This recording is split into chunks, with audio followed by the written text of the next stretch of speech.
soir, donc, nous allons parler de cette notion de plurilinguisme et je cite Jean-Marie Gustave Leclésio, prix Nobel de littérature, qui va nous en donner une première définition.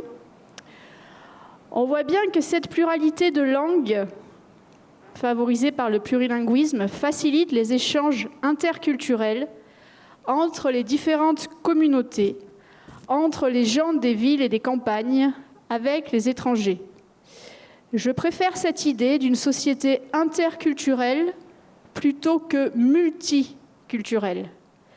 Elle suppose que nous apprenons les uns des autres, comme cela se fait couramment dans les affaires, le commerce, les arts, en littérature, que nous pouvons nous entendre, nous accepter, débattre, discuter des zones de tension ou encore nous accommoder raisonnablement de nos différences. Et vous, cher public, comment vivez-vous ce plurilinguisme qui est le nôtre? Comment vivez-vous ce plurilinguisme en partage? C'est ce que nous vous invitons à expliquer ce soir, dans cette salle et en commodale, avec les panélistes présents sur cette scène et également depuis Dakar. Afin de conduire les échanges sur le principe interactif au cœur de notre concept co-construit par les équipes de l'Institut français de Côte d'Ivoire, nous avons fait appel à un maestro de la modération qui a déjà fait ses preuves, entre autres, lors de la Nuit des idées cette année. Il est passionné des médias et issu du monde universitaire ivoirien. Il s'intéresse dans ses travaux aux pratiques enseignantes et à tous les aspects liés à l'enseignement-apprentissage du français dans différents contextes. Il a pour intérêt ce sujet qui s'est soldé par une thèse de doctorat obtenue en sciences du langage, option sociolinguistique et didactique des langues. Et enfin, et pas le moindre, pendant 4 ans, il a exercé en tant qu'enseignant de français langue étrangère FLE à l'Institut français de Côte d'Ivoire, dans ce même établissement au sein du pôle français. Aujourd'hui, il occupe le poste de manager et de relations publiques au Centre de développement professionnel CDP d'Abidjan. Ernest Coy, le micro est à toi.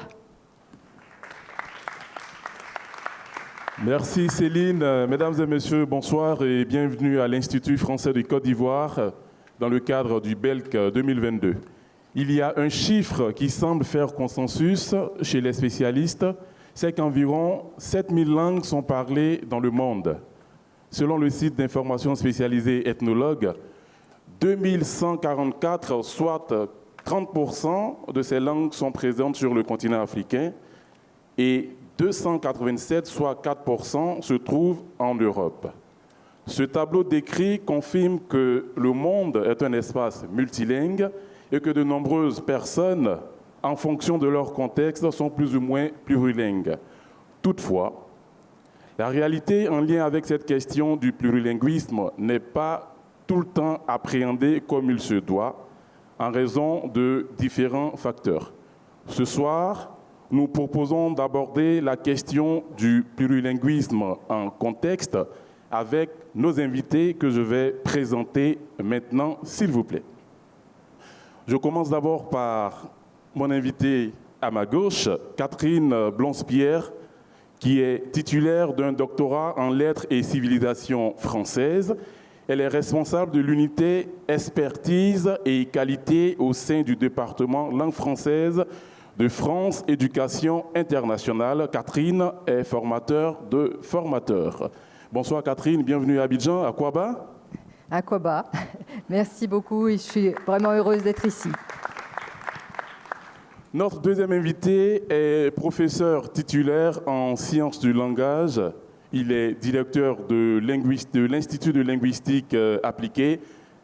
Il est également membre de l'Observatoire de la francophonie. Professeur Jean-Martial Kwame est avec nous ce soir. Bonsoir professeur, à Kouaba, bienvenue. Bonsoir Enes. Bonsoir à toutes et à tous. Troisième invité en direct avec nous depuis Dakar, Rémi Yameogo est attaché de programme Élan à l'Institut de la francophonie pour l'éducation et la formation IFEF à Dakar, au Sénégal. Avec l'IFEF, notre invité accompagne les 12 pays partenaires du programme Élan sur les questions d'enseignement bilingue. Rémi Yameogo, Naradef. Nangadef, bonsoir. Merci beaucoup. Alors, Céline l'a mentionné, je vais le redire, cher Belkiste, le principe du débat. D'abord, les intervenants vont donner leur point de vue sur un certain nombre de questions que nous allons leur poser. Et vous, après chaque intervention, vous pourrez prendre la parole pour poser des questions ou faire des contributions. Merci de noter que ce débat va se dérouler donc en 2 étapes. En un, nous allons faire l'état de lieu sur la question du plurilinguisme. Nous allons commencer par le contexte européen. Nous donnerons ensuite la parole à M. Rémi Yameogo pour qu'il nous expose le plurilinguisme en contexte ouest-africain. Et enfin, le professeur Jean-Martial Kwame, qui est à ma droite, exposera son point de vue sur la question du plurilinguisme en contexte, avec notamment les réalités ivoiriennes. Alors, je vous propose donc de commencer cette conférence débat avec l'état des lieux sur le plurilinguisme en contexte. Catherine, vous avez la parole. Merci beaucoup. Donc moi, avant de vous parler de plurilinguisme en Europe, j'aimerais attirer votre attention sur ce qu'est le plurilinguisme. Donc le plurilinguisme, en fait, se définit en contraste avec le multilinguisme. Et tout à l'heure, donc, Céline, justement, a cité le Clésio en disant que finalement, il préférait, lui, de l'interculturel au multiculturel. Et c'est exactement la même chose, donc, avec la distinction entre plurilinguisme et multilinguisme. Il ne s'agit pas d'une simple différence de préfixe, hein, pluri, multi, c'est vraiment donc une différence en fait de conception, de vision du monde que l'on trouve donc entre multilinguisme d'un côté, multilingualisme, et de l'autre côté, plurilinguisme. Alors je m'explique parce que je crois que c'est vraiment important qu'on s'entende sur les notions, sur les concepts avant de commencer. Donc si vous voulez, le plurilinguisme donc, est venu et s'est développé en contraste avec le multilinguisme qui correspond à un accueil en fait des migrants aux États-Unis. Donc aux États-Unis, on a une vision des langues qui fait que en fait c'est une vision sociétale, de groupe de société. À l'intérieur donc d'une société, on va trouver des groupes linguistiques qui vont parler leur langue. Mais ces groupes linguistiques, pour autant, peuvent être monolingues. Donc vous avez plusieurs langues, mais il n'y a pas de passerelle entre ces différentes langues.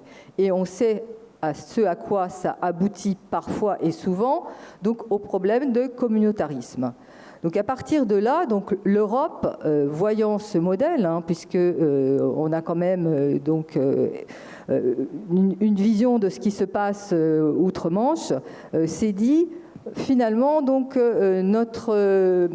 notre accueil justement des migrants et surtout leur rapport aux langues devrait pouvoir être différent. Et c'est comme cela que les conseils de l'Europe a pu développer cette notion de plurilinguisme qui, elle, est centrée donc autour d'un individu qui va pouvoir parler plusieurs langues. Mais ce n'est pas la même chose que d'avoir des groupes séparés. Cet individu va posséder une compétence qui sera à la fois plurilingue et pluriculturelle, et donc qui lui permettra à des niveaux divers de parler diverses langues, tout en restant donc intégré dans la société. Et donc à partir de là, si vous voulez, cette compétence plurilingue et pluriculturelle, puisque pour nous, Européens, langue et culture sont liées dès le départ, fait que cette compétence, en quelque sorte, elle ressortit à une espèce d'empreinte digitale. C'est-à-dire que chaque individu va avoir sa propre empreinte culturelle et donc linguistique, donc dans sa capacité langagière. Ce qui n'est pas du tout le même cas donc, lorsque l'on parle de multilinguisme. Donc tout ça, ça a été développé, théorisé par le Conseil de l'Europe. Et puisque vous êtes là en nombre, donc professeur de français, vous savez très bien que donc, en 2001, donc, le cadre européen commun de référence pour les langues est venu en fait apporter donc, un complément, une visibilité à cette compétence plurilingue et pluriculturelle. La raison pour laquelle en fait cette compétence plurilingue et pluriculturelle a pu donc se développer, c'est aussi qu'elle a été institutionnalisée, notamment donc au travers de l'Observatoire donc plurilingue européen, qui me semble-t-il d'ailleurs est suivi actuellement d'un observateur plurilingue de l'Afrique, qui a vu le jour l'an dernier donc au Sénégal. Donc vous voyez, donc tout ça est lié. Je ne sais pas si où j'en suis du temps, le modérateur va me le dire. Allez-y. Oui. Donc voilà. Donc à partir du moment où on arrive à finalement reconnaître le plurilinguisme, à donc lui offrir des institutions qui peuvent l'observer, également donc un cadre qui permet de le développer, parce que le plurilinguisme va vivre à travers notamment donc les écoles, et ça vous en êtes bien conscient, je pense, en tant que professeur de français et langues étrangères et d'autres langues, du reste, puisqu'il y a d'autres langues qui sont enseignées par les professeurs qui sont ici présents.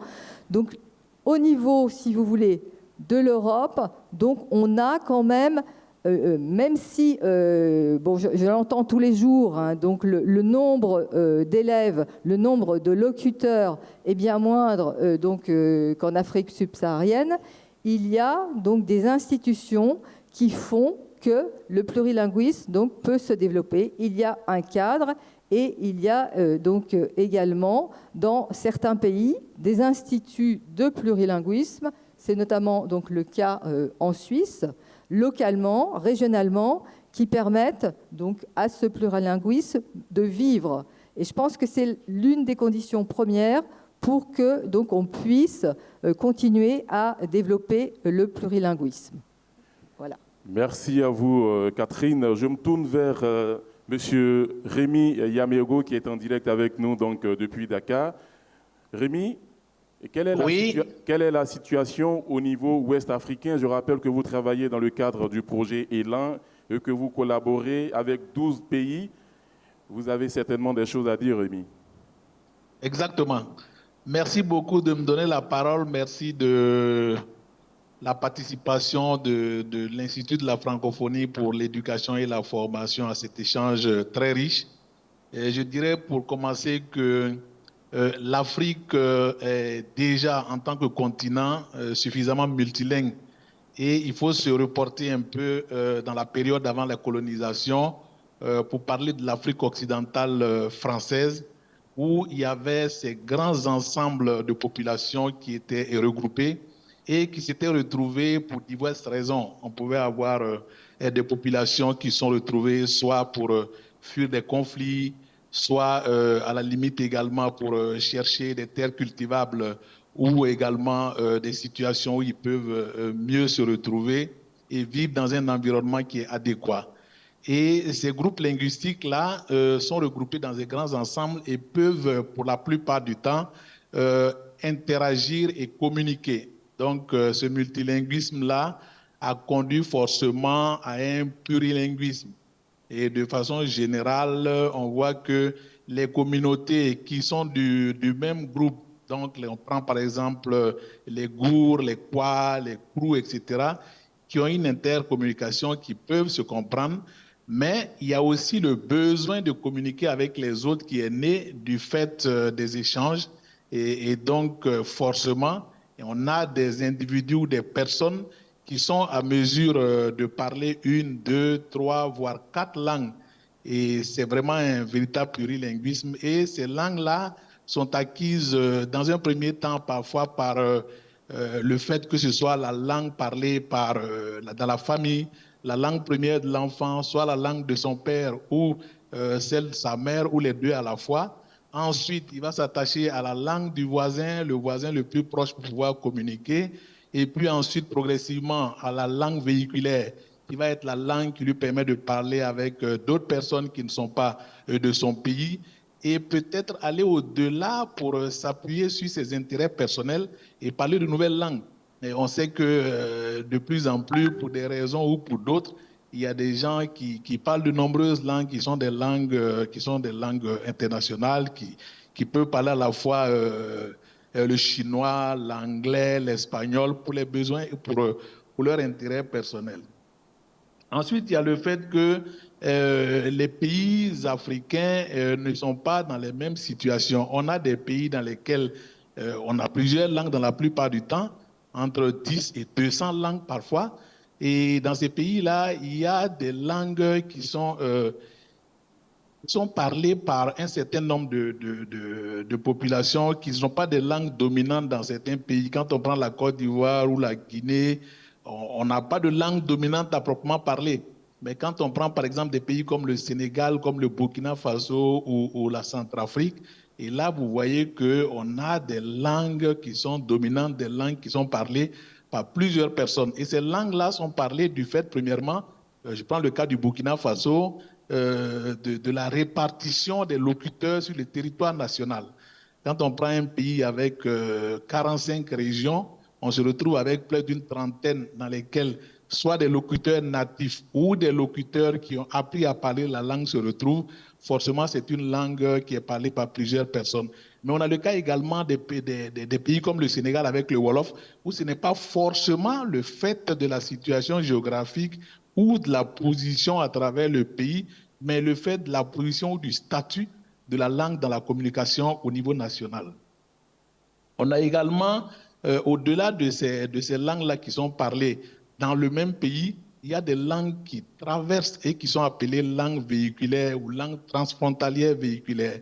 Et ce sont ces langues-là qui sont parlées dans plusieurs pays à la fois. Si vous prenez également le manding, ou on appelle Bambana, Djoula, vous prenez le Kiswahili, vous prenez d'autres langues également, le Pulaar, qui va être parlé en Guinée, au Sénégal, etc. Toutes ces langues-là, ce sont des langues véhiculaires et ce sont des langues qui sont parlées à travers plusieurs pays. Mais on ne peut pas également parler de la situation du plurilinguisme en Afrique occidentale de façon générale et dans la zone subsaharienne francophone sans faire cas de la langue française. Parce que le français est arrivé avec la colonisation, le français s'est imposé et l'expansion du français a eu un impact négatif à un certain moment sur le développement de nos langues.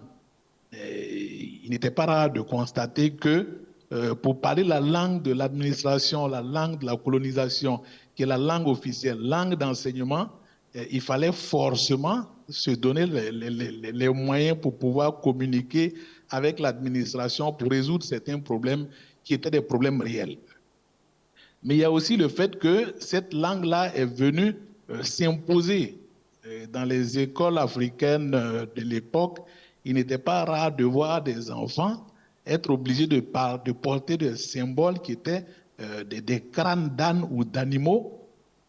Le simple fait d'avoir prononcé un mot dans sa langue, dans le domaine scolaire. Donc, effectivement, ces langues-là étaient en train de perdre du poids du fait de la prédominance du français. Mais de plus en plus, et avec le temps aujourd'hui, le français se comporte aujourd'hui comme une langue partenaire des langues nationales africaines et dans une situation de complémentarité. C'est ce qui fait qu'aujourd'hui, le programme Élan s'appuie sur ce partenariat entre les langues pour pouvoir donc développer des approches dont je vais vous parler un peu plus tard. Merci beaucoup.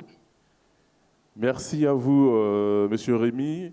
Alors, professeur Kwame, vous avez conduit de nombreux travaux scientifiques sur la question de la langue française, sur le plurilinguisme. Vous avez notamment écrit un article dont l'intitulé est le suivant: le défi de la gestion du plurilinguisme, si je dis juste. Alors, quelle est votre expérience et quel est le regard que vous jetez relativement au contexte du plurilinguisme en Côte d'Ivoire? Merci Ernest. Alors, je partirai d'une définition qui est de plus en plus partagée de la question du plurilinguisme. Tout à l'heure, dans le propos de M. Yameogo, on a pu voir la distinction qu'il établissait très bien entre le multilinguisme et le plurilinguisme. Aujourd'hui, quand vous lisez, les travaux mettent en avant le fait que le plurilinguisme est relatif à un individu et le multilinguisme, à un espace. Donc, quand on parle de plurilinguisme, on parle d'individus. Quand on parle de multilinguisme, on parle d'espace. Quand on regarde la situation de la Côte d'Ivoire, un peu comme celle de toute l'Afrique, on est dans une situation multilingue. C'est-à-dire que dans les pays, on a un certain nombre de langues. En Côte d'Ivoire, on en compte une 60aine. Pareil pour le Burkina, 50 pour le Bénin. Vous allez par exemple au Cameroun, on a près de 300 langues. Donc, on est dans une situation de multilinguisme en Afrique. Mais comment cette situation-là a pu naître? Il y a une origine. Monsieur Remy en a parlé tout à l'heure. Les populations, pour ce qui est de la Côte d'Ivoire, les travaux par exemple de l'historien et Kanza et du démographe Komoué rendent bien compte de la situation, c'est que sur l'espace ivoirien au départ, des peuples sont arrivés parce qu'ils étaient confrontés à des situations diverses. Certains sont venus en Côte d'Ivoire parce qu'ils fuyaient des guerres. Donc, à la suite de conflits liés à la succession ou de crises militaires, des personnes ont fui leur pays d'origine pour venir s'installer en Côte d'Ivoire. Certains sont venus parce qu'ils ont appris que sur cet espace ivoirien, il y avait le commerce de l'or ou le commerce de la cola. Donc, ils sont venus pour des raisons économiques. Et puis, certains étaient sur des espaces exigus où ils n'avaient plus la capacité d'avoir suffisamment de nourriture. Donc, ils allaient, j'allais dire, vivre la famine. Ils se sont déplacés pour venir. Donc, tous ces peuples qui se sont réunis sur cet espace ont commencé à tisser des liens. Ces contacts ont créé de vrais échanges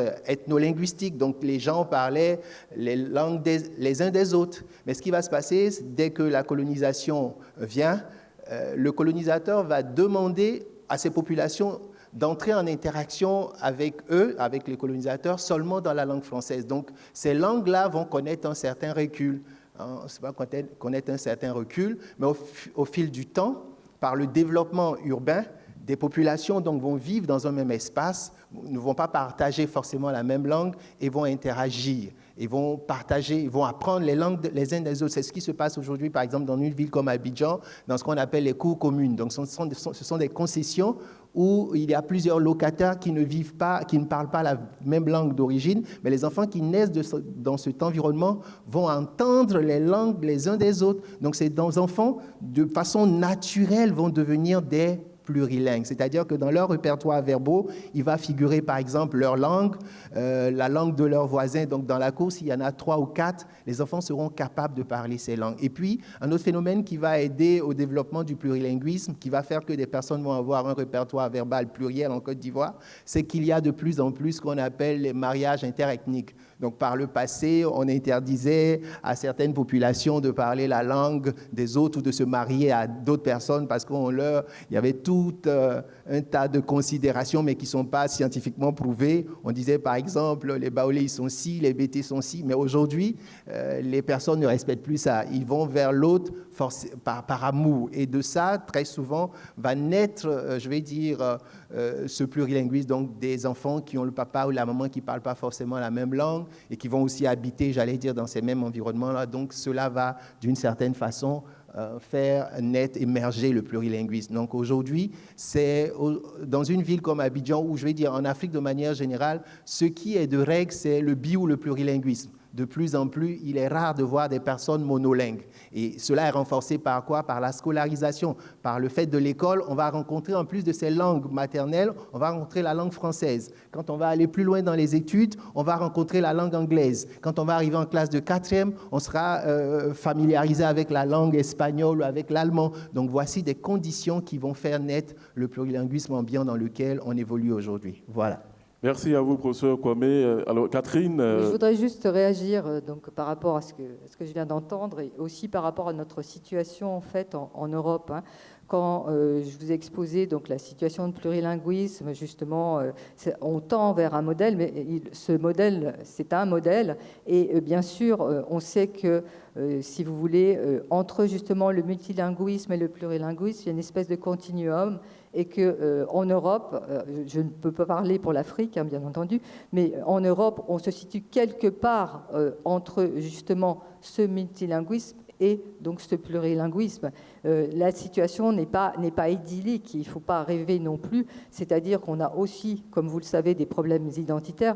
Les problèmes identitaires viennent justement peut-être pas du plurilinguisme, j'allais dire, le plurilinguisme ne me paraît pas si difficile que ça, si vous voulez, à réaliser, puisqu'on conçoit, hein, que ce soit chez vous ou chez nous, que justement les compétences plurilingues d'un individu puissent être, on va dire, pas au même niveau. C'est-à-dire qu'effectivement, donc ils vont parler le français donc à un niveau, et puis apprendre l'anglais, l'espagnol ou toute autre langue et le parler à un autre niveau. Et peut-être pour vous, donc les langues nationales, nous, enfin voilà, nous on n'a plus tellement de langues nationales comme vous le savez, mais donc d'autres langues, mais il y a donc, si vous voulez, une progressivité dans cette compétence. Alors que pour la compétence pluriculturelle, c'est une toute autre histoire, puisque donc, si vous voulez, on a plusieurs niveaux au niveau du pluriculturel. Donc, on a effectivement le multiculturel, où là, on va avoir la même distinction, hein, c'est-à-dire des cultures l'une à côté de l'autre, mais sans aucune passerelle entre elles. Et donc là, évidemment, danger, puisque communautarisme identitaire, problèmes identitaires. Et puis, donc, on va avoir le pluriculturel, et ça, c'est effectivement, c'est notre modèle, nous, donc européen, pour justement, c'est toujours lié donc à l'immigration, c'est-à-dire que on va demander donc aux personnes qui entrent en Europe finalement de s'approprier donc la culture donc d'un pays, mais en conservant donc sa propre culture. Ils ont cette possibilité, ce qui fait donc qu'ils vont quand même rester donc dans un environnement assez identitaire. Et puis donc il y a une troisième notion qui a été développée, un troisième concept, qui est justement celui de l'interculturel, et qui vient, lui, dire que, justement, un individu est composé de plusieurs cultures, qu'il doit pouvoir passer de l'une à l'autre, même si ce sont uniquement des cultures, j'allais dire, la culture professionnelle, par exemple. La culture, il peut avoir une culture artistique, une culture dans le domaine du sport, et il faut aussi donc, que l'individu soit conscient de ces différentes composantes en lui-même, justement pour pouvoir accepter que donc en face de lui, il est un individu qui n'est pas exactement donc les mêmes composantes culturelles. Donc c'est ça, c'est qu'en ce moment on n'est pas, ni les uns ni les autres, je suppose, arrivés à un parfait donc, si vous voulez, plurilinguisme ou un parfait donc interculturel, puisqu'on a dépassé le pluriculturalisme. Merci beaucoup, Catherine. Justement, relativement à ce que vous dites, je vous pose la question, est-ce que vous sentez par moment qu'il y a des freins à l'acquisition ou à l'appropriation du concept de plurilinguisme? Est-ce que par moment, dans vos missions, dans vos travaux, parce qu'un individu n'est pas forcément plurilingue, est-ce qu'il choisit de ne pas l'être ou il y a des contraintes? Dites-moi. Monsieur Yamiogo? Oui. Choisir de ne pas l'être en Afrique, je crois que ça va être suffisamment complexe parce que, comme je l'ai dit, l'Afrique est multilingue et nécessairement, le besoin de communiquer avec autrui va s'imposer. Et qu'on le veuille ou non, la plupart du temps, on est souvent obligé de parler au moins plus d'une langue, au moins 2 langues. Pour pouvoir communiquer, pour pouvoir s'ouvrir. Donc, je pense que le besoin de communiquer, le plurilinguisme devient même comme une nécessité de survie. Le professeur Martial l'a dit, au-delà des langues africaines, il y a le besoin d'apprendre une langue étrangère et avec l'école l'anglais, l'allemand, etc. Donc je pense que pour un individu refuser d'entrer dans cette réalité du plurilinguisme, c'est vraiment faire obstacle au développement de ses connaissances et à sa recherche.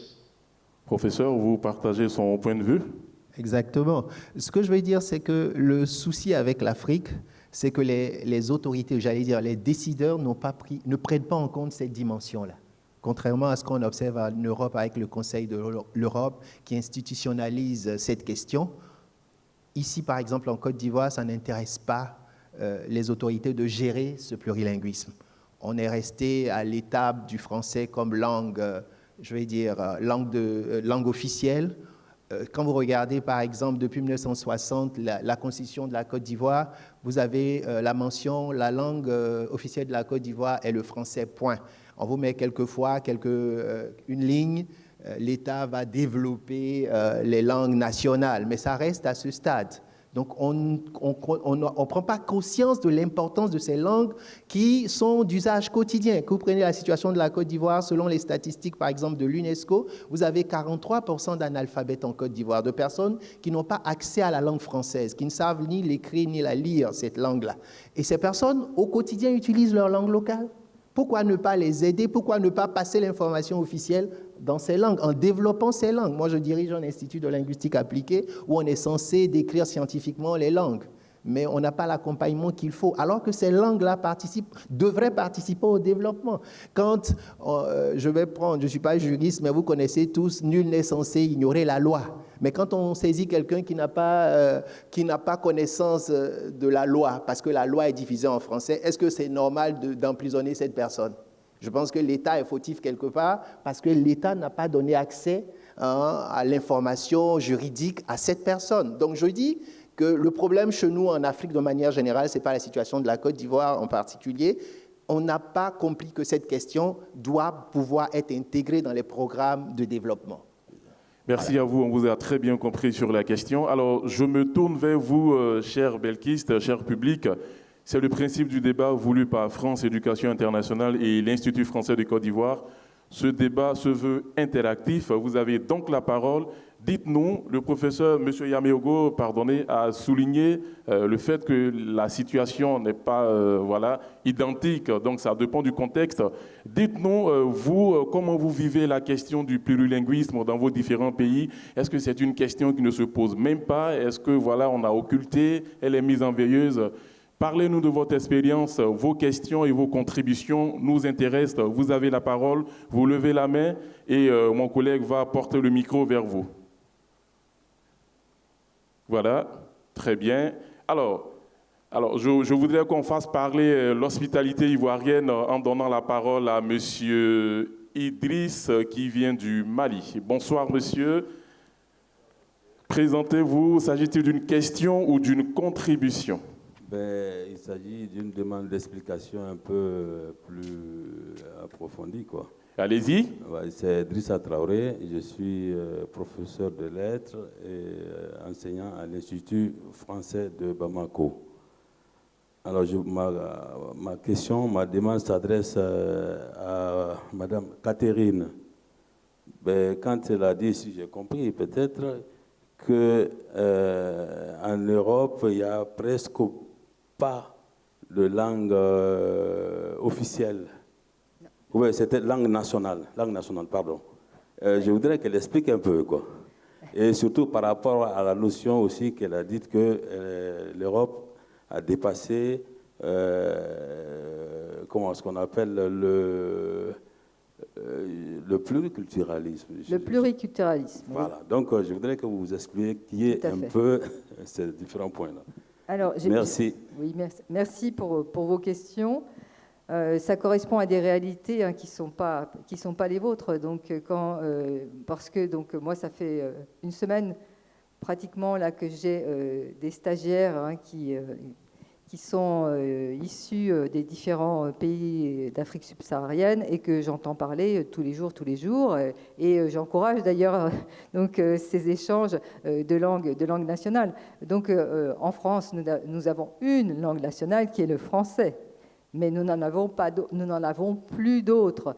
C'est-à-dire que vous savez très bien que dans certaines régions, dont d'ailleurs je suis issue, comme la Bretagne, d'autres langues étaient parlées. Le breton, qui vient de la famille des langues gaéliques, le basque, voilà, d'autres langues, l'alsacien. Mais ces langues existent encore, mais si vous voulez, bon, pour des raisons historiques, on a vécu un petit peu, c'est ce que je disais aussi donc, à mes stagiaires, c'est qu'on a vécu aussi douloureusement certains épisodes en France, mais nous, ça remonte à beaucoup plus loin, donc en arrière, où finalement, on a imposé pour des raisons d'unité nationale, donc la langue française à toute la population. C'est-à-dire que, par exemple, les Bretons ont dû renoncer à leur langue. Ils ont renoncé parce que, pour des raisons souvent d'ailleurs économiques, parce qu'il fallait trouver du travail, la Bretagne était pauvre.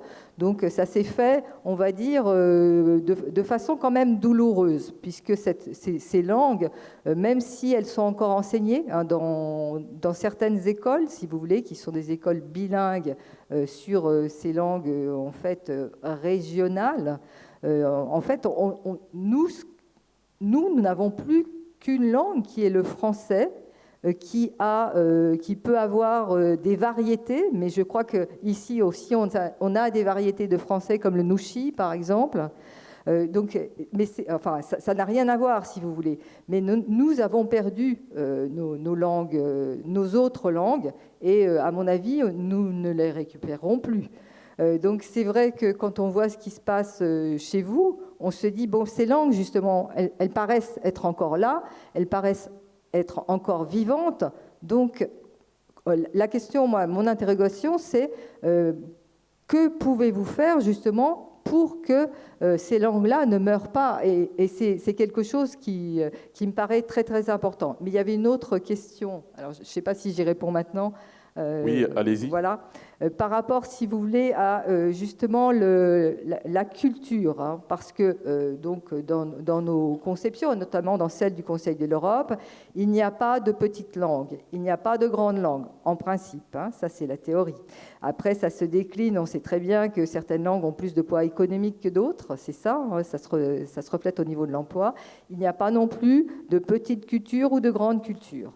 Donc, à partir de ce précepte, si vous voulez, on a développé en fait, donc on a refusé, comme on a refusé le multilinguisme, on a refusé le multiculturalisme.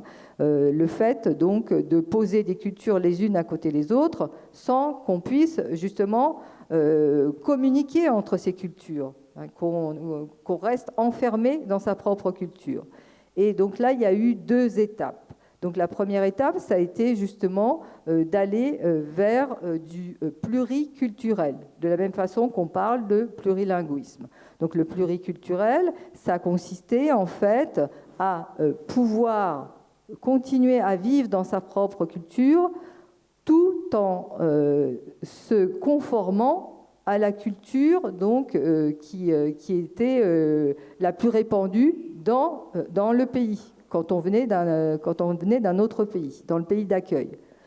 Mais donc on s'est aperçu, encore une fois, que ça posait des problèmes, parce que c'est pas parce que on accepte donc la culture du pays que on ne reste pas enfermé dans sa propre culture, et ça mène aussi, ça peut mener à des problèmes identitaires.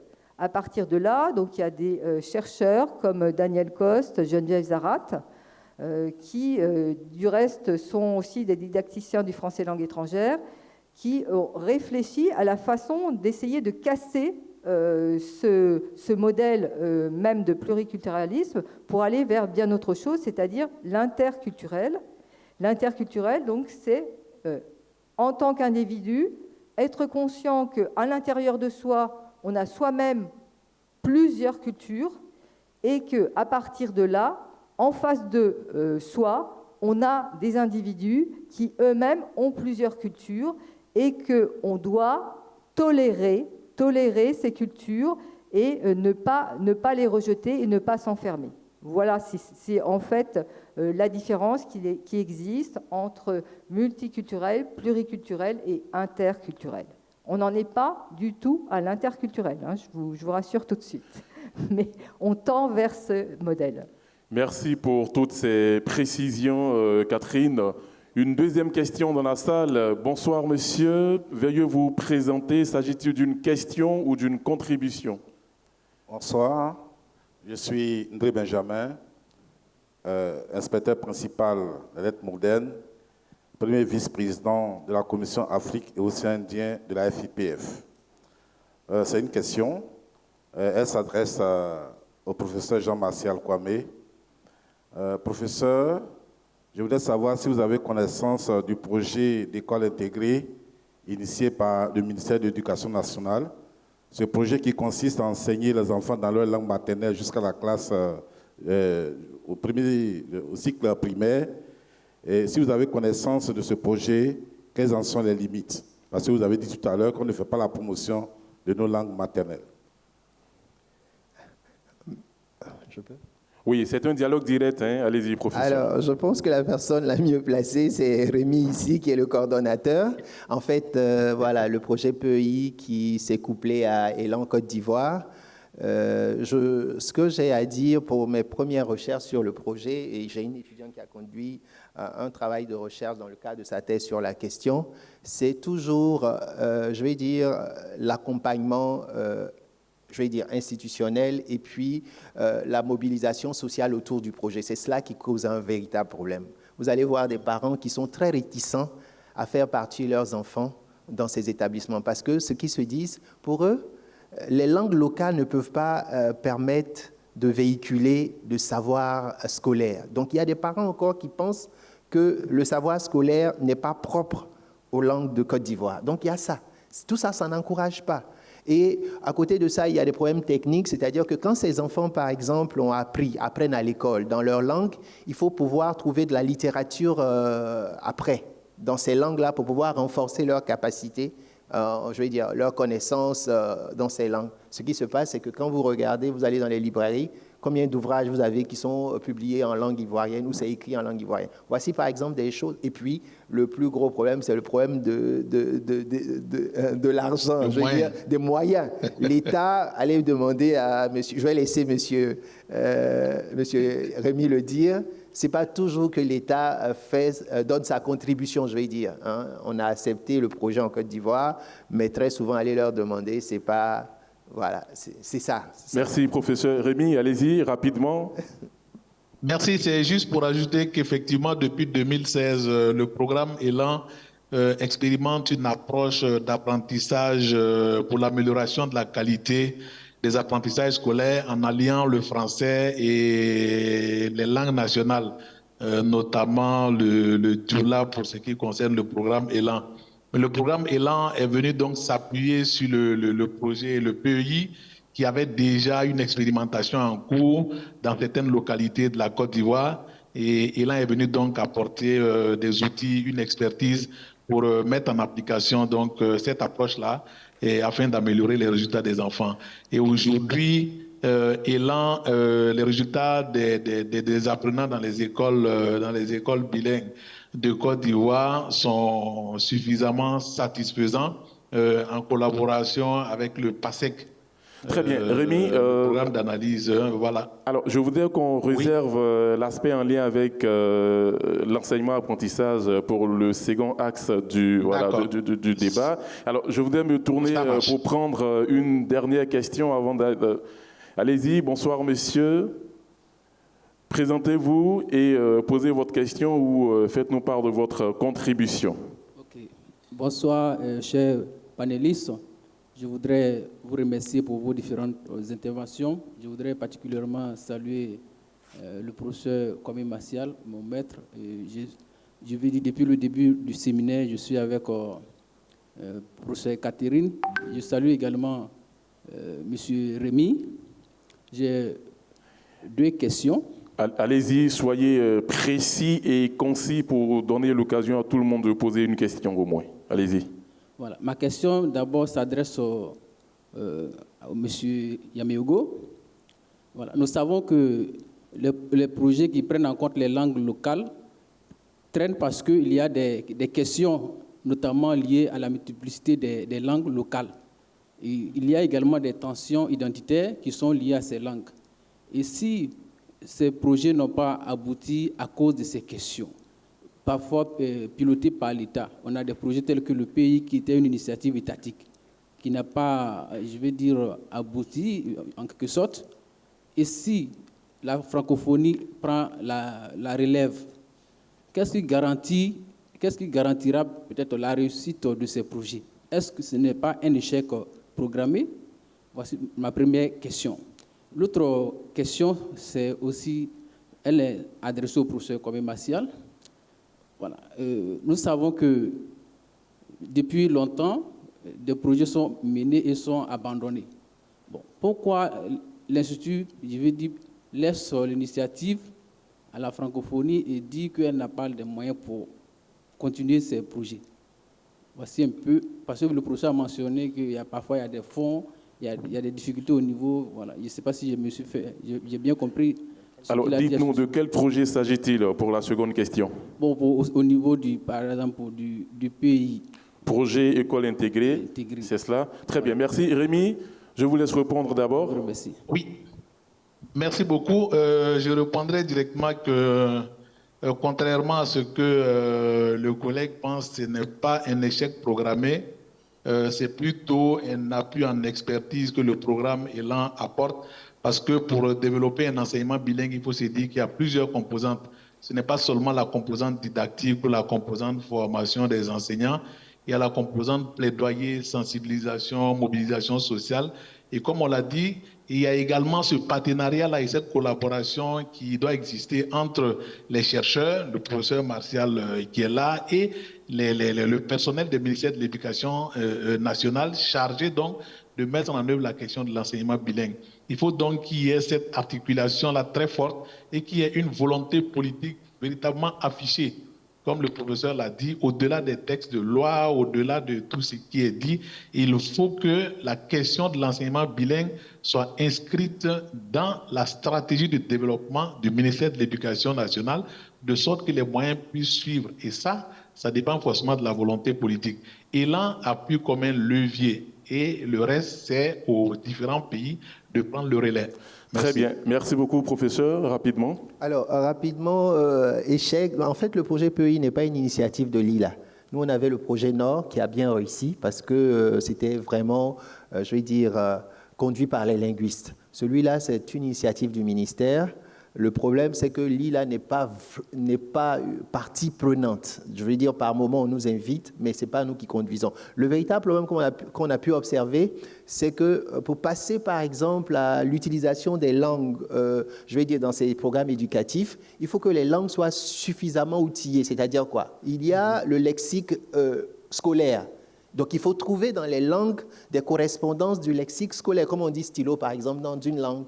Il faut d'abord ce travail préalable. Ce qui se passe très souvent dans nos situations, c'est que ce travail n'a pas été fait. C'est pendant que nous sommes en train de faire le programme, c'est pendant que le programme est en train d'être fait qu'on va procéder, qu'on va travailler sur ces questions. Ce sont ces choses-là qui très souvent vont, je vais dire, causer du tort à ces programmes qui sont surtout qui aident vraiment les enfants à asseoir des savoirs et des connaissances. Voilà ce que je voulais dire rapidement. Merci, professeur. Merci à tous pour vos questions. Je vous propose d'aborder le deuxième acte de cette conférence débat et nous allons nous poser la question suivante. Le plurilinguisme est-il une force justement pour les questions d'enseignement-apprentissage? Je rappelle que nous célébrons la Journée internationale des professeurs de français. Je me réjouis par avance, je suppose que les enseignants de français sont donc dans cette salle et que d'un moment à l'autre, les questions vont commencer à fuser pour avoir des réponses. Allez, dites-nous, le plurilinguisme est-il une force pour les questions d'enseignement-apprentissage? Catherine, vous avez travaillé dans des universités francophones, notamment en Suisse. Vous êtes à France Éducation Internationale aujourd'hui. Jean-Martial Kwame, vous avez encadré une 50aine d'étudiants pour les niveaux master et doctorat. Professeur Yameogo, vous êtes titulaire d'un master en biplurilinguisme. Vous êtes des personnes expérimentées. Allez, dites-nous, plurilinguisme, force en classe ou pas? Je commence ? Allez-y. Oui, écoutez, moi, je suis intimement persuadée que le plurilinguisme donc, est une force. Hein, c'est une force, et pas simplement parce que donc, ce plurilinguisme porte des valeurs en fait humanistes, hein, mais aussi, on n'est pas dans un monde angélique. Le plurilinguisme va permettre aussi donc, une ouverture à travers les langues au monde du travail en Europe. C'est clair que quelqu'un, et ça a été démontré, hein, quelqu'un qui parle plusieurs langues a beaucoup plus de chances de trouver un emploi en Europe que quelqu'un qui n'en parle qu'une ou une et demie. Donc ça, c'est une première réalité, et ça a des conséquences, si vous voulez, au niveau justement de l'enseignement-apprentissage. C'est-à-dire que les étudiants et les parents surtout, les parents qui veulent que leurs enfants réussissent, vont avoir tendance, quand ils le peuvent, donc à les envoyer dans des établissements où ils savent donc qu'ils pourront apprendre au moins 2 voire 3 langues étrangères, de façon à augmenter donc les chances sur le marché de l'emploi. Après, pour avoir travaillé dans une université justement plurilingue, hein, où donc il y avait 3 langues nationales donc enseignées et parlées par toutes les équipes, et l'anglais bien sûr en plus. Donc je crois que ça aussi, au niveau de l'Europe, on commence à dépasser un peu cette rivalité que l'on avait donc justement par rapport à l'anglais, qui pour nous est aussi une langue européenne. Hein. Donc ça, c'est quelque chose donc, qui existe chez nous, c'est une langue européenne. Bon, bien sûr, c'est une langue qui a pris beaucoup de place, hein, comme il y a quelques siècles en arrière, le français donc avait pu le faire par rapport justement aux autres langues européennes. Ce n'est plus notre tour, c'est le tour de l'anglais. Néanmoins, si vous voulez, moi, pour avoir travaillé justement avec des équipes, je n'avais pas le choix, et puis c'était à la limite un bonheur, le fait de pouvoir avoir des personnes qui s'expriment donc dans leur langue, avec leur culture, parce qu'encore une fois, pour nous, c'est intimement lié. Hein, donc en Europe, la langue et la culture, c'est lié. C'est-à-dire qu'à partir du moment où vous parlez une langue, vous avez également à avoir des contenus disciplinaires, une façon d'enseigner qui va être différente. C'est une culture en soi, et c'est vraiment donc une richesse de pouvoir avoir accès à ça. Si vous voulez, on peut enseigner donc par exemple les mathématiques en France d'une façon et ne pas du tout l'enseigner de la même façon donc dans un monde qui sera germanophone, anglophone. On sait très bien que en France, on est réputé pour avoir des mathématiciens excellents. Et cette culture-là, le fait de pouvoir la partager, de pouvoir offrir aux élèves dans un enseignement bilingue justement la possibilité de réfléchir à la fois selon donc une culture d'enseignement qui correspond à une langue et dans une autre, c'est quand même une richesse. Et au niveau en fait des équipes plurilingues, il est très important qu'au moins au niveau de la compréhension, donc chacun puisse comprendre la langue de l'autre. On ne demande pas plus. Après, chacun s'exprime dans sa langue. C'est le principe. Hein. Donc c'est vraiment très très important. Oui, moi je ne pourrais plus vivre autrement que en ayant, si vous voulez, en tête que l'enseignement-apprentissage puisse se décliner au moins dans des sections bilingues. Alors je ne sais pas si on continue sur les réalisations ou si on laisse la parole aux autres. Non, allons-y. Alors, vous, si on vous a bien compris, pour vous, le plurilinguisme est une force en situation d'enseignement-apprentissage. Est-ce que vous avez justement des exemples, des témoignages, des faits observés avec votre longue expérience dans les universités, notamment bilingues en Suisse ? Alors, bon, je vais arrêter de parler de la Suisse. C'est un pays très intéressant, qui en plus n'est pas tout à fait dans l'Europe, comme vous le savez, hein, qui est un petit peu en marge. Mais je travaille pour France Éducation Internationale. Je suis française et je vis en France. Donc moi, j'aimerais quand même, si vous voulez, revenir sur certaines réalisations. Alors, évidemment, à l'échelle de l'Afrique, ça va vous paraître assez dérisoire quand j'entends parler du nombre d'élèves. C'est en millions. Nous, nous sommes beaucoup plus modestes, mais notre population est aussi beaucoup plus réduite.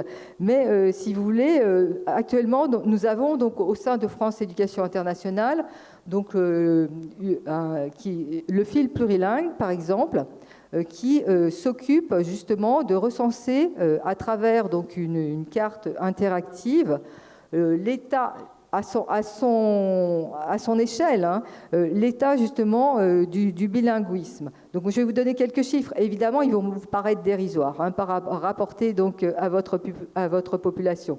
Mais néanmoins, si vous voulez, nous avons actuellement donc des sections bilingues donc en Europe. Et donc, cela représente donc plus de 100 000 élèves. Mais ces 100 000 élèves, ils sont dans ces sections bilingues et ils continuent à l'être au fil des années. Donc, on ne les perd pas, ça va plutôt donc, en augmentant. D'autre part, si vous voulez, ça représente quand même 800 donc, professeurs qui sont impliqués dans cet enseignement bilingue. Et quand on parle aussi d'enseignement bilingue, il faut bien voir que donc, on a d'un côté donc des professeurs de langue, pour nous des professeurs par exemple de français langue étrangère, et également en face donc des professeurs que l'on dit de discipline dite non linguistique. Ça n'a pas grand sens hein, de parler de discipline non linguistique puisque quand on enseigne, on utilise un médium qui est toujours la langue. Néanmoins, donc, ces professeurs enseignent, on va dire, des matières et ils les enseignent donc quand ils sont en Espagne, en Italie, en Angleterre, en français. Et donc, l'ensemble de ces enseignants qui travaillent, pour certains, donc, en coordination, et c'est l'idéal, donc, représentent quand même 800 professeurs en tout. Et également, donc, on a, nous, vous savez que souvent, pour faire reconnaître donc, un dispositif, pour faire reconnaître donc, des filières, on a quand même besoin d'une reconnaissance officielle. Et nous avons ce qu'on appelle le label France Éducation, qui reconnaît, qui met en lumière donc justement ces sections bilingues, à condition bien sûr qu'elles répondent à un cahier des charges, à un référentiel. Et donc ces établissements, nous, en Europe, à travers le fil plurilingue, on a des statistiques, mais qui demandent à être affinées forcément d'année en année. Pour l'instant, nous en avons donc recensé plus de 200, je parle en Europe, hein, pas dans le monde. Dans le monde, il y en a bien plus, bon, mais de 200 labellisés. Donc tout ça, si vous voulez, ce sont des témoignages du fait que l'enseignement bilingue peut réussir et surtout que ces établissements-là donc, prouvent leur excellence et prouvent également combien donc, finalement cet enseignement bilingue est demandé et plébiscité chez nous par les parents. Ce sont les parents qui, au final, vont inscrire donc, leurs enfants. Et pourquoi ils le font? Là, je reviens toujours à la même chose, c'est qu'à partir du moment où on parle plusieurs langues, au niveau de l'emploi, on a plus de chances donc, d'avoir un emploi qui correspond à ses attentes. Hein. Donc ça a été théorisé, j'en finis par là, ça a été justement théorisé par un économiste suisse qui s'appelle Monsieur Grain, et qui a donc développé cette théorie justement de l'économie des langues en montrant combien donc l'économie et langue étaient liées et que souvent donc les langues se développaient par rapport à leur poids économique. Enfin, c'est quelque chose qui paraît évident et que donc les familles, les parents donc bien sûr prennent en compte quand ils inscrivent leurs enfants dans des sections bilingues. Voilà. Merci à Catherine qui met donc en avant le poids économique de la langue française dans le monde. Alors, elle a parlé de 100 000 élèves ou 800 enseignants, projet de labellisation. Franchement, c'est très intéressant. Je pense que tous les enseignants dans la salle vont commencer à suivre de près France Éducation Internationale pour bénéficier de ces formations. Alors, Monsieur Rémy, vous travaillez pour le projet Élan et vous collaborez avec 12 États sur les questions d'enseignement plurilingue. Alors, dites-nous, le plurilinguisme est-il une force pour les questions d'enseignement-apprentissage? Merci beaucoup. Je crois que c'est sans aucun doute pour l'attaché de programme École et langue nationale que je suis, c'est même le sens de notre action au quotidien, en partenariat avec les pays. C'est comment faire en sorte que les enfants puissent acquérir des connaissances et des compétences suffisamment solides et efficaces en s'appuyant sur les langues premières, les langues qu'ils parlent déjà. Parce qu'on est parti justement du constat que c'est vrai que le français, c'est la langue de communication qui permet de véhiculer, de partager la connaissance, d'échanger, de développer également des compétences. Mais le français à lui seul ne suffit pas pour développer toutes les connaissances des enfants qui, pour la plupart, je rappelle que près de 70% des enfants en Afrique subsaharienne vivent soit dans les zones semi-urbaines ou rurales. Et dans ces zones-là, la première langue de socialisation de l'enfant, c'est soit sa langue première, la langue maternelle de l'enfant, en tout cas la langue avec laquelle il est en contact en premier. Et les recherches, les évaluations ont montré également que le monolinguisme en Afrique a montré ses limites. On a vu des résultats scolaires, même si en termes d'accès aux structures scolaires, il y a de l'amélioration. En termes de qualité, il y a toujours des problèmes. Et l'une des raisons qui justifie cela, c'est le choix de la langue d'enseignement. Donc, je le disais, premièrement, quand on empêche un enfant qui, en entrant à l'école et qui possède un capital, qui possède des milliers de termes, qui a déjà des habitudes, qui sait compter, qui sait calculer, qui sait faire des échanges, et lui demander de laisser tout cela au seuil de la porte de la classe pour apprendre dans une langue qui n'a pas l'habitude de parler. Non seulement d'abord le fait d'être en classe, les enfants estiment que c'est une sanction. Le fait de rester assis des heures durant et de demander la permission juste pour sortir, c'est déjà cela. Et à cela, si on ajoute encore le blocage de la langue, ça fait vraiment une difficulté. Donc pour nous, c'est indiscutable. L'utilisation des langues nationales, d'un enseignement bilingue, est un véritable atout pour l'amélioration de la qualité et des résultats. Parce que le plurilinguisme va permettre d'ancrer l'enfant dans son milieu, de garder vraiment les réalités de son milieu, de ne pas être coupé. Et ça permet à l'enfant également de participer activement, surtout quand il s'agit des 3 premières années d'apprentissage. L'expérience a montré que ce sont des premières années qui sont des années les plus cruciales, je dirais, pour développer des compétences et asseoir les bases véritables d'un enseignement-apprentissage. Donc l'enfant, dès qu'il rate ces 3 premières années, ça devient très difficile pour lui d'acquérir de nouvelles compétences sans pour autant avoir trop de difficultés. Donc les enfants participent activement à la construction de leur savoir parce qu'il n'y a pas entre lui et ses pairs et lui et l'enseignant, il n'y a pas de barrière linguistique. L'enfant s'exprime à volonté, il dit ce qu'il pense. Il y a la possibilité également de partage culturel parce qu'on a dit qu'en Afrique, c'est vraiment le plurilinguisme, c'est une diversité culturelle et l'enfant va apprendre la culture des autres, mieux les connaître, mieux les comprendre et pouvoir vivre avec. On parle également du vivre ensemble. Il est difficile de vivre avec des gens quand on ne les connaît pas et ça commence dès le bas âge. Il faut que les enfants soient dans un milieu dans lequel ils peuvent échanger avec des enfants d'une autre culture, avec des enfants qui ont d'autres réalités et pour pouvoir mieux apprendre d'eux également et partager. Merci. Mais tout cela est possible, c'est beau, mais il y a du travail. Il y a beaucoup de travail. Et le travail, c'est de pouvoir faire en sorte qu'il y ait un environnement lettré véritable, faire en sorte qu'il y ait une didactique du biplurilinguisme qui soit véritablement inscrite dans les formations des enseignants, parce qu'il faut apprendre la langue et faire la grammaire de la langue. Et là, les enfants vont pouvoir développer ces compétences-là. Donc, dès que l'enfant plurilingue, il a beaucoup plus de possibilités d'apprendre de nouvelles connaissances et de développer des compétences. Voilà, merci.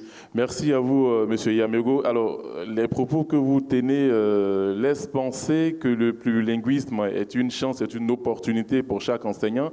Mais on se demande pourquoi, par moment, on a des enseignants qui se transforment en apôtres, en gardiens du monolinguisme et qui ne se sentent pas à l'aise à évoluer dans un environnement plurilingue. Et donc, ils tendent à imposer le français comme unique langue de la médiation du savoir, alors qu'on a des dynamiques de langue, notamment des variétés, pour le cas ivoirien que je connais. Professeur Kwame? Alors, merci. Mes collègues ont plus ou moins, je vais dire, donné des éléments de réponse à cette question. Mais ce que je vais dire, c'est que, vous l'avez déjà dit aussi, le plurilinguisme est vraiment un atout pour les études, donc pour l'éducation. Alors, à l'école, on travaille avec le cerveau. Des études ont montré que le cerveau du plurilingue est beaucoup plus développé. Développé parce que le passage d'une langue à l'autre fait quoi? Développe les neurones. Donc, à l'école, si vous avez un enfant plurilingue, c'est plus facile pour lui de passer d'une matière à une autre. Donc déjà, son cerveau est d'une certaine façon paramétré pour aller plus vite dans les études. Deuxième chose, c'est que le fait d'être plurilingue développe aussi nos capacités communicatives. Donc quelqu'un qui est plurilingue, comme il a l'habitude de parler plusieurs langues, il a cette appétence au langage. À l'école, on travaille avec le langage oral. Il est très important. Donc quelqu'un qui... vous allez aujourd'hui dans nos classes, nos enfants, parce qu'on n'a pas mis cela en avant. On a des enfants qui, parce que voilà, ils sont muets dans les classes, parce qu'on n'a pas suffisamment développé ça. À l'école, on doit produire beaucoup oralement. Donc le plurilinguisme permet cela. Celui qui communique dans plusieurs langues a cette capacité d'interagir. Et puis, ce n'est pas seulement au niveau des apprenants, au niveau des enseignants. Un enseignant qui est plurilingue, il est plus, je vais dire, ouvert à la diversité qu'un enseignant qui est monolingue. C'est-à-dire quoi? Un enseignant qui est plurilingue, il a été dans une situation où il a appris une autre langue. Donc, il mesure les difficultés qu'on a quand on est en train d'apprendre une autre langue. Donc, cet enseignant-là, il sera beaucoup plus sensible aux difficultés d'un apprenant. Il sera beaucoup plus patient. Il pourra même prévoir des difficultés que son apprenant pourra avoir. Mais celui qui est monolingue ou unilingue, vous allez dire, très souvent, il n'a pas cette décentration. Pour lui, mais c'est facile, pourquoi tu ne comprends pas? Parce qu'il n'a pas été dans une situation où il a appris, où il a connu des difficultés. Donc voilà cela. Un enseignant qui est plurilingue aussi, très souvent, il va savoir réformuler. Ça, c'est très important en situation de médiation du savoir. Parce que vous pouvez commencer à dire le savoir d'une certaine façon. L'apprenant ne va pas avoir accès au savoir. Vous allez passer par un autre chemin. Le plurilinguisme permet cela. Donc voici, entre autres, quelques pistes pour expliquer pourquoi le plurilinguisme est un atout. Mais ça va au-delà de ça. En milieu professionnel aujourd'hui, c'est une valeur ajoutée. Quand vous allez, par exemple, postuler quelque part, on vous demande, pour les entreprises, c'est quelque chose de très important pour les entreprises. Et puis, pas seulement le fait de savoir parler plusieurs langues. Dans une entreprise aujourd'hui, ce qu'on cherche, c'est la diversification au sein de l'équipe. Donc, le plurilinguisme permet ça, de voir autrement les choses. Aujourd'hui, les entreprises sont à la recherche. D'ailleurs, je l'ai observé dans les universités occidentales. Les laboratoires de recherche, là où il y a beaucoup plus d'étrangers, ce sont des laboratoires très dynamiques parce que là, on a une vision plurielle de la science. Mais quand on est avec des gens qui ne parlent que la même langue, on va percevoir, parce que les langues dictent ce qu'on appelle la vision du monde. Donc, si vous ne parlez que français, c'est la vision du monde du français seulement qui sera, je vais dire, mise en avant. Mais si vous avez des locuteurs, vous avez des chercheurs qui parlent plusieurs langues, vous allez voir que pour un même sujet, ils auront une diversité de manières d'appréhender la question et c'est très enrichissant. Donc voilà rapidement ce que je peux mettre en avant comme étant des atouts du plurilinguisme. Merci à vous, professeur. Je rappelle que dans le cadre du BELC 2022, donc, il y a plusieurs nationalités ici en Côte d'Ivoire, Sénégal, Burkina Faso, Mali, Guinée, Cameroun, Ghana. Alors dites-nous, dans vos différents contextes, chers enseignants, est-ce que le plurilinguisme est une force pour vous? Très bien. Alors, chers collègues, merci de porter le micro à la 4e rangée. Bonsoir, messieurs. Présentez-vous. S'agit-il d'une question ou d'une contribution? Vous avez la parole. C'est une contribution qui se termine par une question. Vincent Miloro du Burkina Faso. Je suis bibliothécaire en reconversion au FLE, à l'enseignement du FLE.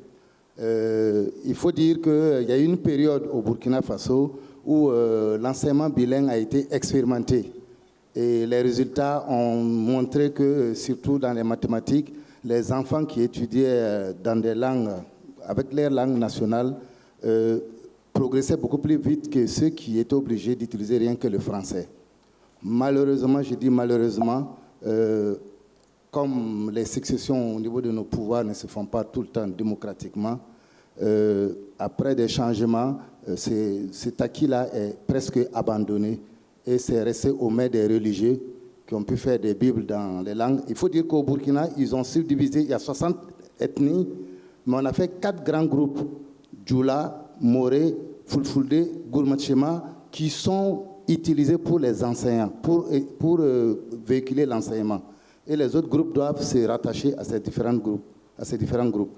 Mais je dis encore malheureusement, c'est les religieux qui ont hérité de ces résultats. Et aujourd'hui, c'est un folklore, c'est les expatriés. Donc pour terminer ma question, tout à l'heure je l'ai entendu chez les panélistes, on semble dire que c'est les politiques qui ne mettent pas la main dans les poches pour que ça puisse aller. Mais j'allais dire, est-ce que ce n'est pas aussi les spécialistes qui ne produisent pas? Parce que je ne rencontre pas couramment des gens où on va dire, voilà, le tel professeur burkinabé linguiste a produit telle théorie en Djoula, en Bobo, en Moré. Voilà. Je veux dire, si c'est fait, ce n'est pas vulgarisé. Alors, chers spécialistes, est-ce parce que vous ne produisez pas suffisamment ou même pas que la question du plurilinguisme dans cet état-là? Alors, pour répondre à la question, pour ce qui est du cas de la Côte d'Ivoire, des travaux ont été, je vais dire, menés par Lila depuis 1966, que Lila existe. Mais ce qui se passe ailleurs dans les autres pays, les gouvernants, les décideurs qui créent ces instituts de recherche vont prendre les résultats de recherche et les appliquent. Nous, les chercheurs, on n'a pas ce moyen, on peut pas, nous, on ne décide pas, ce n'est pas nous qui gouvernons, on produit de la recherche. Et puis, ces recherches sont là, ce sont les gouvernants qui doivent s'approprier ces résultats de recherche. Vous allez, par exemple, en Côte d'Ivoire, vous allez au département des sciences du langage, à l'ENS, nos collègues produisent suffisamment de recherches sur la question éducative. Mais allez voir, très souvent, on peine comme s'il n'y a pas déjà des solutions qui existent sur des questions éducatives. Donc, vraiment, on n'a pas encore le pouvoir. Le jour où on va avoir le pouvoir, on va essayer de les appliquer. Mais pour l'instant, ce n'est pas nous qui décidons, on propose. On ne fait que des conférences. Moi, depuis cette année, ça fait comme une conférence. J'en ai fait une tout récemment avec une haute autorité du pays. Les gens sont venus me voir après pour dire « Ah, vous les avez bien chauffés ». J'ai dit « Non, nous, on fait notre travail. Il faut qu'on leur fasse savoir ce qu'il existe. On attend d'eux qu'ils prennent les décisions qu'il faut. » Et je pense que souvent, ce n'est pas toujours entendu, c'est cela. Je pense que c'est la même chose au Burkina aussi. Voilà. Merci, professeur. Catherine a un avis sur la question. Allez-y, Catherine. Je voudrais juste compléter parce qu'effectivement, on peut avoir de la recherche. Après, il faut avoir de la recherche appliquée. Et puis, il y a encore un dernier maillon qui est la formation des enseignants. Donc, si on n'a pas tout ça qui s'enclenche, effectivement, et il y a aussi l'échelon politique, mais les chercheurs peuvent chercher, ça c'est très bien. Mais donc après, effectivement, il faut que ce soit appliqué, au niveau des méthodologies. Et puis, troisièmement, il faut que les enseignants soient formés, parce que vous ne pouvez pas justement prendre, par exemple, un professeur de français langue étrangère et lui demander d'aller enseigner dans une section bilingue sans l'avoir formé un minimum. Ou même chose, si vous avez donc un enseignant de matière, quelle qu'elle soit, il n'a pas forcément les compétences linguistiques, que ce soit chez vous ou chez nous, pour aller enseigner dans une autre langue. Donc tout ça, ça s'articule, ça doit s'articuler. Alors évidemment, il y a au niveau politique, il faut qu'il y ait une volonté, mais ensuite il faut que ça descende en cascade, on est bien d'accord. Donc c'est tout ça en fait. On ne peut pas mettre en cause uniquement les chercheurs en leur disant vous ne faites pas le travail. Donc il y a vraiment beaucoup de marches, on va dire. Donc entre autres, la vulgarisation des recherches scientifiques et la formation d'enseignants. Chers enseignants, je reviens à vous dans un instant. Le temps pour moi de prendre mon avion et de me retrouver au Sénégal. Allez-y. Oui, le Sénégal est revenu. Merci beaucoup. J'avais été coupé à un moment donné. Voilà, c'était juste pour dire que je l'avais dit, hein, il faut qu'il y ait cette collaboration et ce partenariat entre les chercheurs et les autorités, les responsables des ministères d'éducation qui mettent en application donc les résultats des recherches et qui proposent également ce qu'il faut pour qu'on puisse améliorer les pratiques classes. Donc, il faut que certaines recherches, actions soient arrimées à la volonté des difficultés que les enseignants éprouvent sur le terrain, de sorte que les résultats de recherche puissent directement être utilisés pour remédier à ces difficultés soulevées par les enseignants. Très bien, merci beaucoup Rémi. Alors, j'allais peut-être compléter la dernière. Très rapidement, s'il vous plaît. C'était juste pour compléter. Oui. Avec les exemples de pratiques réussies, parce que je n'avais pas achevé cette dernière partie, je m'étais coupé. Il s'agit de mettre l'accent un peu la question des pratiques réussies. Aujourd'hui, au Burkina Faso, j'entendais quelqu'un qui parlait du Burkina Faso. Moi, je suis burkinabé, j'ai été point focal du Burkina pendant 6 ans et j'ai mis en œuvre toutes ces approches bilingues là au niveau des curricula et autres. Il faut dire qu'aujourd'hui, le Burkina Faso est dans un processus de généralisation progressive. Ils appellent progressive et maîtrisée. Et aujourd'hui, du fait de l'utilisation des langues nationales dans le système éducatif burkinabé, on est parvenu à réduire la durée de la scolarité de 6 à 5 ans. Et avec un gain énorme sur les infrastructures, sur la formation, sur le matériel didactique. Quand vous multipliez tout ça par le nombre d'enfants scolarisés, vous vous rendez compte qu'il y a un gain. Le simple fait d'utiliser la langue a un avantage sur la réduction de la durée de la scolarité, sur l'implication des populations dans les enseignements-apprentissages pour passer des messages de culture et autres dans les classes. Donc, il y a vraiment cette implication des populations. On prend également comme cas ici le cas du Burundi, les réévaluations du PASEC de 2014 et 2019 ont fait ressortir donc des résultats satisfaisants au niveau du Burundi par le fait que c'est les langues nationales qui sont utilisées aux côtés du français pour améliorer donc la qualité. Merci. Très bien, merci à vous, M. Yameogo. Donc, il confirme que le partenariat entre la langue française et les langues nationales, voilà, c'est un partenariat gagnant. Mais, chers enseignants, alors quelqu'un l'a souligné tout à l'heure, c'est une question de formation. Est-ce que c'est parce que la formation ne s'offre pas à vous comme vous le souhaitez, que les questions du plurilinguisme ne marchent pas très souvent dans vos salles de classe? Allez, dites-nous, faites-nous part de vos expériences. Bonsoir. Bonsoir, madame. Fatima Toussagaïdou du Mali. Je suis sociolinguiste de formation et professeur de FLE à l'Institut français du Mali.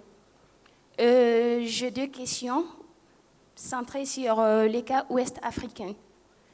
La première est pour M. Rémi. Pensez-vous qu'il y aura une meilleure intégration des langues nationales dans les systèmes éducatifs ouest-africains dans les décennies à venir? Et la seconde pour M. Kwame. Quelle solution proposez-vous pour briser toutes ces représentations sociolinguistiques sur l'enseignement biplurilingue en milieu scolaire? Merci.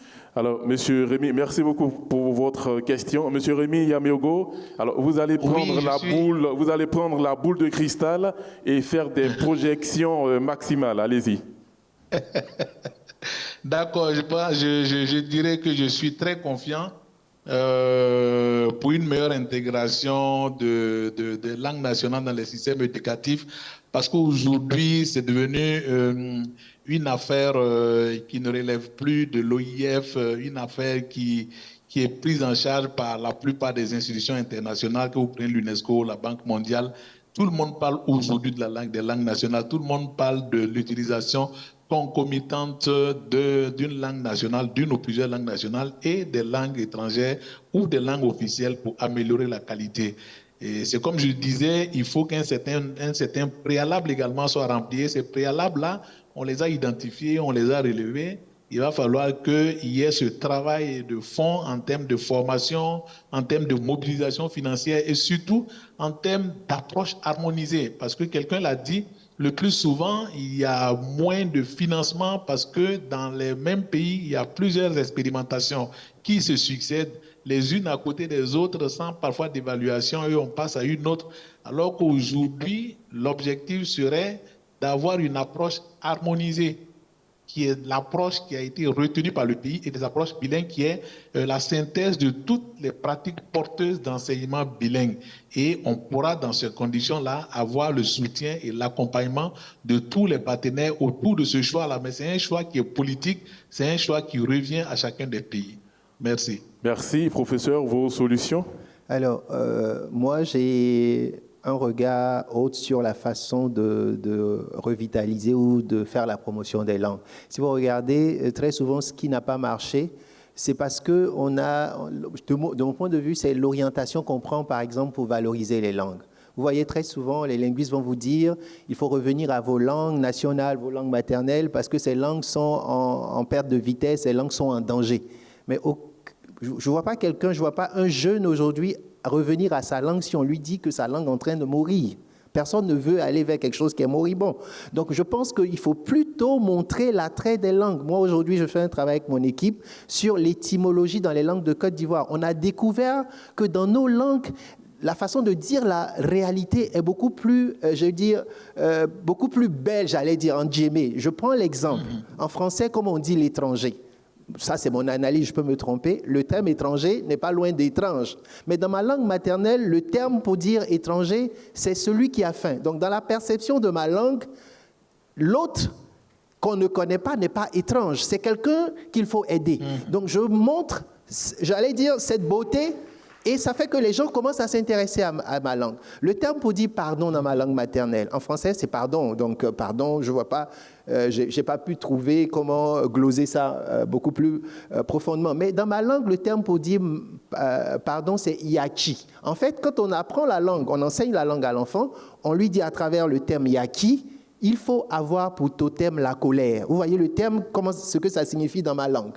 Pour dire je t'aime dans ma langue, c'est pas dans ma langue pour dire je t'aime, on dit à la jeune fille je fonds devant toi, je suis comme de la glace. Et quand je montre aux gens que dans ma langue, voici comment on dit la beauté, comment on dit je t'aime, vous voyez, les gens commencent à revenir vers leur langue. Donc cette étude étymologique met en valeur les langues. Je pense que ça c'est une orientation qu'il faut prendre. La deuxième, elle n'est pas, ça c'est au niveau des techniciens, je vais dire des linguistes. La deuxième, c'est au niveau des gouvernants. Tant que les langues ne sont pas utilisées dans les programmes de développement, les populations ne vont pas voir l'utilité de ces langues. Aujourd'hui, pourquoi nous tous nous tournons vers la langue française? Pourquoi nos enfants, très tôt, on les familiarise à la langue française? Parce que le français a un rayonnement international, ça il faut le reconnaître. Mais nos langues ont besoin d'avoir aussi ce rayonnement. Il faut qu'on les utilise, par exemple, pour communiquer l'information officielle.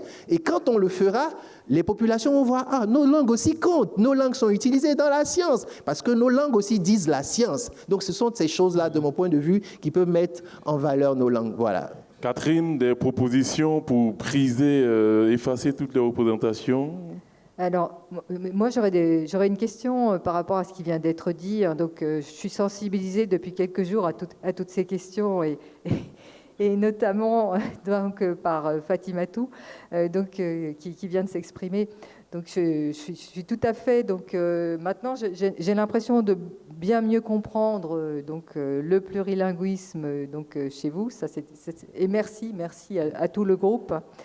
Mais quand vous dites, ça serait, enfin, votre désir, quand vous exprimez votre désir et avec quelle chaleur, avec quel enthousiasme et quel charisme, je veux dire, vous êtes en train de nous dire, oui, la science, enfin, vos langues nationales devraient être aussi véhicules pour la science. Mais est-ce que c'est le cas actuellement? Est-ce que donc vous arrivez, ça m'étonne, enfin moi j'ai pas l'impression, c'est un petit peu la même chose si vous voulez chez nous, hein, donc chez nous, quand on regarde du côté justement des universitaires scientifiques, hein, purement scientifiques, je parle pas de tout ce qui est littéraire, heureusement, je dis heureusement parce que je le pense vraiment, mais du côté des universitaires scientifiques, quelle va être leur langue de communication? Mais je suis désolée, mais moi j'ai une fille qui travaille dans le monde scientifique, elle n'a pas publié une seule fois en français. Tout est en anglais.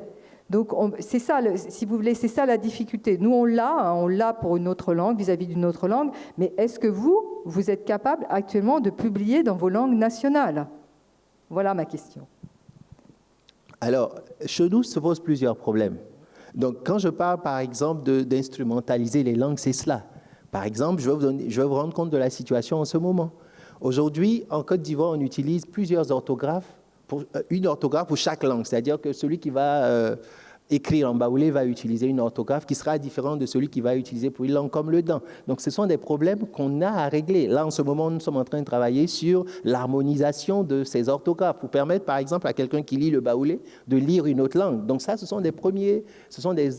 quand je parle d'instrumentalisation, ce sont des choses qu'on est en train de mettre en place. Donc, pour permettre donc, de véhiculer, j'allais dire, ces savoirs dans ces langues. Mais il y a un préalable d'abord, c'est sur ça que nous sommes en train de travailler. Voilà. Donc on en est là, c'est un état des lieux. Voilà. Merci. Message à tous les bailleurs de fonds qui sont dans la salle. Il y a des projets en cours. Merci de faire ce que vous savez faire. Alors, chers enseignants, questions, 2 dernières questions et on va se dire au revoir. Oui? Vous pouvez lever la main comme ça. Ah non, j'ai cru voir... D'accord. Alors, une dernière question. Allez-y. Ok. Merci beaucoup. Je reviens une deuxième fois. Lorsque je faisais ma thèse a porté sur l'enseignement-apprentissage du français face à la diversité des répertoires langagiers des élèves du primaire. Je suis Kwabena Nani Michael, je suis à l'Institut français ici. Ce que je voudrais savoir, c'est que aujourd'hui, les parents sont de plus en plus intéressés par le fait que leurs enfants aient plusieurs langues. C'est-à-dire, l'enfant doit comprendre sa langue maternelle pour des raisons culturelles. Il doit apprendre une langue nationale pour pouvoir s'intégrer au niveau du tissu économique. Il doit également avoir une langue étrangère dans son répertoire langagier pour pouvoir s'ouvrir au monde extérieur. Donc, ça fait que les parents plaident pour une compétence, je veux dire, plurilingue pour leurs enfants. On note que les programmes, l'UNESCO comme le programme Élan, met également l'accent sur l'enseignement bilingue. Ce que je voudrais savoir, c'est une question, est-ce qu'aujourd'hui, ce qu'il convient de mettre en place, est-ce un programme bilingue ou bien l'éveil aux langues pour pouvoir permettre aux enfants eux-mêmes ou bien aux parents d'aider leurs enfants à avoir ces compétences, puisque toutes les initiatives qui ont été prises au préalable se sont heurtées à des obstacles. Et je ne suis pas pessimiste, mais je me pose des questions de savoir, est-ce qu'à l'avenir, on pourra insérer ces langues-là dans le système éducatif? Pour moi, il faut peut-être envisager un programme qui incite les parents eux-mêmes à se prendre en charge, à prendre l'éducation aux langues de leurs enfants en charge. Voici la question que je voudrais. Est-ce qu'aujourd'hui, le programme bilingue est encore d'actualité? Merci. Alors, Monsieur Rémi Yaméogo, j'apprécie votre souris. Merci. Allez-y. Il demande si le programme bilingue est d'actualité. Je dirais que oui. Je pense qu'on en a déjà parlé. Aujourd'hui, la question n'est plus de savoir s'il faut vraiment enseigner ou pourquoi enseigner en utilisant les langues nationales. La question, c'est aujourd'hui comment le faire pour réussir ce partenariat entre les langues pour l'amélioration de la qualité de l'éducation. Et moi, je me dis que ce qui vient d'avancer tout de suite, c'est le fait qu'on puisse éveiller les enfants à la conscience, à la prise en compte des langues nationales. Et je dirais tout simplement que l'enseignement bilingue, cette prise de conscience-là est un pan de l'enseignement bilingue. C'est la maîtrise des règles grammaticales, le fait de garder l'enfant dans un environnement. Et ça, déjà, c'est important quand il le dit, que les parents insistent pour que leurs enfants parlent déjà la langue. Il y a certains parents qui, aujourd'hui, dans certaines grandes villes, qui se disent, qui sont fiers de dire que mon enfant ne parle pas la langue du village, il ne comprend que français. Mais si déjà on inculque ces... Alors, contraintes technologiques. Vous comprenez avec moi? Allez-y. Alors, je voudrais, pour répondre à la question de M. Kwabena, dire en fait que pendant 40 ans, on a expérimenté l'enseignement monolingue en français. On s'est rendu compte que malgré le fait que les enseignants aient été formés, on ait eu des manuels, on va dire plus ou moins adaptés, on n'a pas atteint les résultats escomptés. La pratique de la langue française n'est pas maîtrisée. C'est une nouvelle alternative et déjà les premiers résultats montrent qu'on avance plus vite. Avec le projet et là en PEI en Côte d'Ivoire, on s'est rendu compte que les mathématiques, des mathématiques de niveau 4e, pouvaient être maîtrisées par des élèves qui apprenaient dans leur langue à partir de la classe de CE1, CE2. Vous voyez? Ils sont capables de faire des mathématiques du niveau 4e alors qu'ils sont en 4e année de scolarisation. Vous voyez, on va plus vite. Le problème, c'est que les moyennes ne sont pas encore réunies, mais les premiers résultats sont satisfaisants. Et puis ici, il ne s'agit pas d'aller contre le français. De toutes les façons, le français est devenu une langue africaine. Bientôt, c'est nous qui allons dicter le français qu'il faut parler aux gens de Paris. Donc, ce que je suis en train de dire, c'est que de plus en plus, le français se développe. C'est nous qui avons cette langue-là. Donc, vous comprenez, ce n'est pas pour lutter contre la langue française, c'est faire chemin ensemble dans la scolarisation de l'enfant. Donc, utiliser ces deux langues. Voilà de quoi il est question. Alors, merci beaucoup, mesdames et messieurs. Alors, si nous avons rétabli la connexion avec M. Rémi Yaméogo, donc dans quelques instants, nous allons mettre fin à cette conférence débat. Alors, M.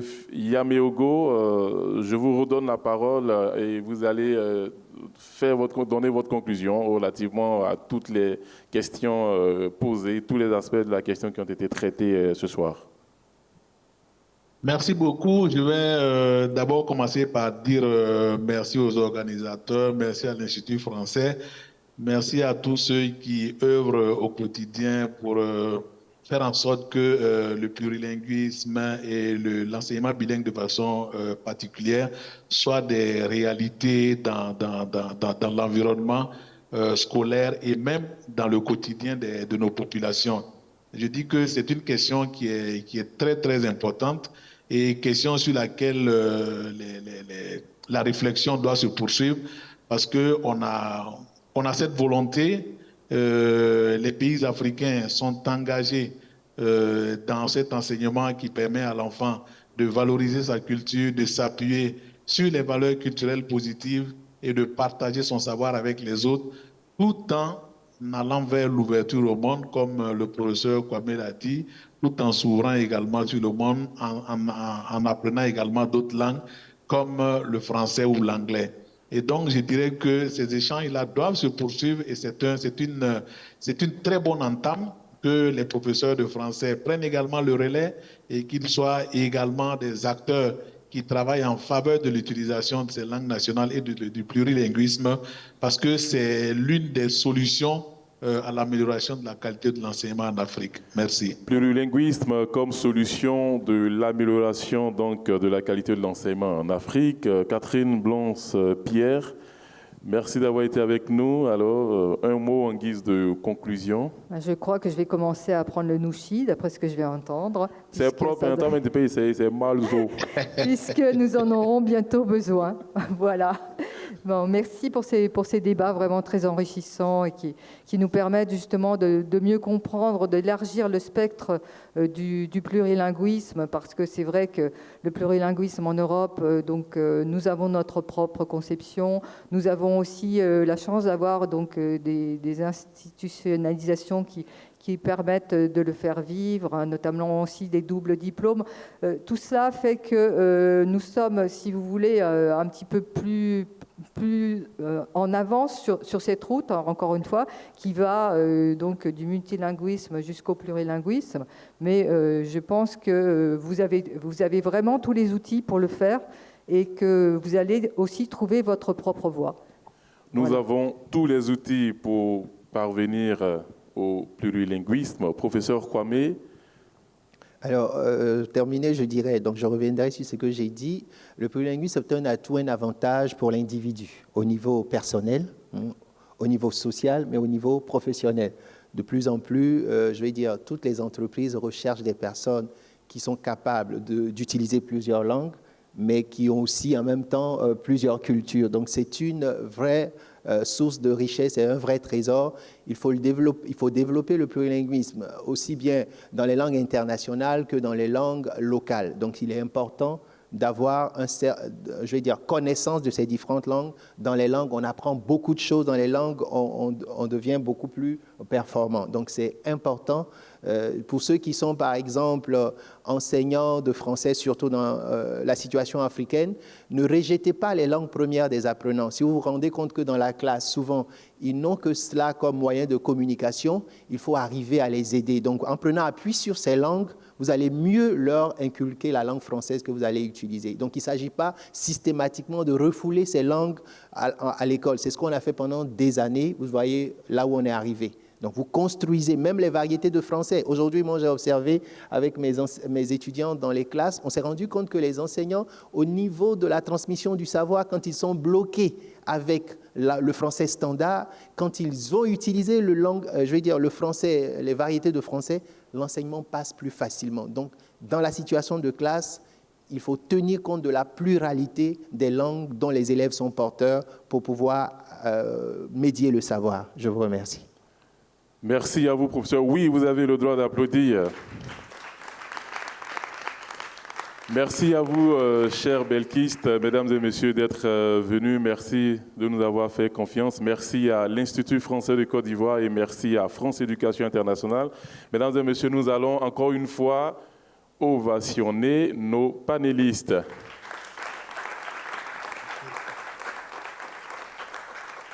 Alors, pour finir donc avec cette conférence débat, vous me permettez de paraphraser M.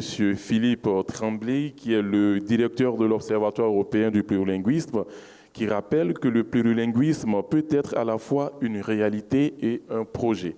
Réalité, parce que certaines nations, certains pays ou dans certains contextes, on le vit réellement, et projet, parce que d'autres contextes sont en course pour le vivre. En tout cas, il appartient à chaque acteur de prendre les décisions qu'il faut pour que le plurilinguisme soit une réalité. Merci d'être venu, bonsoir chez vous, et merci de garder l'esprit ouvert sur tout ce qui vous entoure. Merci et bon retour.